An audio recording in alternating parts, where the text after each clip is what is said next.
So if you look back at the headlines over the last 20 years, you'll see a lot of similarities to the landscape of today. It's always been difficult to own Vancouver real estate. Single-family homeownership has been aspirational. The supply of new density cannot keep up with the demand both locally and globally, and as a result, housing prices have felt incredible upward pressure over the last 20 years. So today, we thought it would be a ton of fun to go over some of these headlines with you and get your opinion. And yours. I'm going to share some opinions as well. We're going to try to do this as short as we can, in as little words as possible. But what we want to talk about is why the conversation and the sentiment over the past few years feels like it's this new problem and not something that's always been present in the Vancouver marketplace.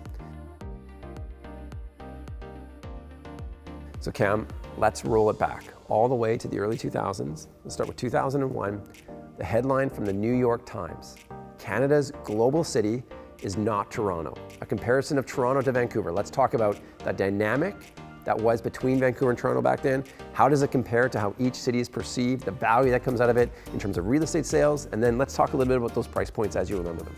I believe when the New York Times was pointing out that the much smaller Vancouver was the Canadian global city, they were saying, look out, Vancouver is the North American supermodel city with incredible global appeal.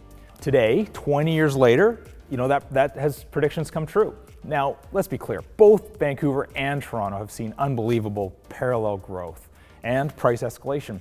In fact, if you compare the population numbers over the last 20 years, they are surprisingly similar, 25 and 27% respectively.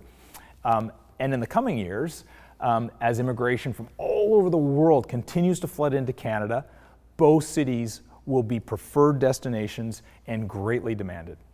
So those neighborhoods within these cities that are the most scarce are of course going to see the most upward pressure in values. It'll be very interesting to look in 2041 to see how the two cities compare. And I predict they're going to be surprisingly similar at that time too.